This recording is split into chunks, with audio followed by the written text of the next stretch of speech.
he took away his edges. I can find a better picture bud for you.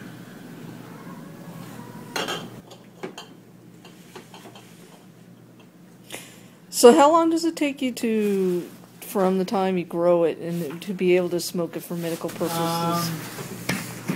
Starting from seed, I'd say you're basically looking at about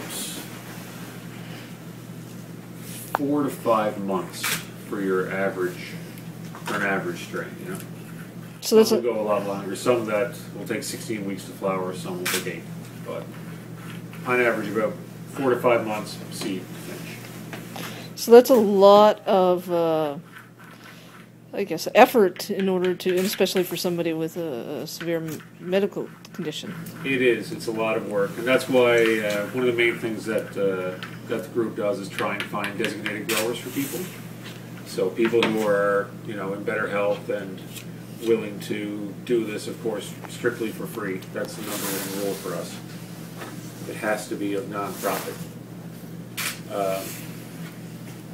But yeah, so that way they can get their medicine for free and not have to worry about, you know, the slave labor sometimes involved, especially if you have a high limit. So if Health Canada or the government gets its way and people have to go to, such as yourself, have to go to their growers, the cost increase in that is going to be astronomical for you? Right now, I would say to produce this as I do now, it's within the vicinity of maybe $5 to $10 for an ounce of medicine. I can only assume what they would charge if they went by that model. But if you go by Health Canada's model right now, it's $150 plus tax. And what will that do to a lot of the medical marijuana users, though? Most of them just won't be able to have medicine. I mean, that's a matter of, you know, deciding whether or not you're going to eat or have medical marijuana.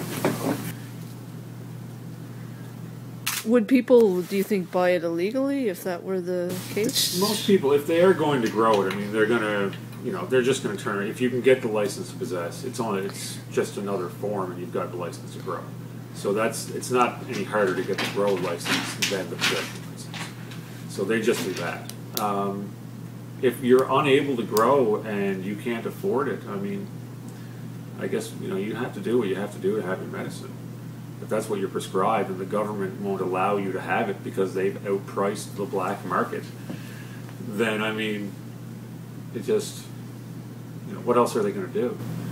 But, again, most of these people are sick. They're not people who were involved in obtaining drugs ahead of time. Most of these, my patient was against marijuana before she started using it it was her doctor that suggested it for her. If she hadn't have met me through a mutual friend, then she would have to continue getting it from Health Canada, which is $150 a month or for a 30-gram package, and she has a 5-gram a day limit. So that's 6 days, $150 every 6 days. It's just not possible. I mean, you know, you'd have to be rich. If you've got someone who's really sick right now and they're growing 6 plants or more, they will go to jail. They have absolutely no chance against it. They have to be sentenced. I mean, it just doesn't make sense, the fact that something that harmless and everything can put someone so sick in jail. And meanwhile, somebody who does something with child pornography, according to the Bill C-10, will get less time, less of a minimum sentence than the person who grew 6 plants or more. I mean, I don't really see how that sick person is more dangerous than the pedophile. You have a popular shot.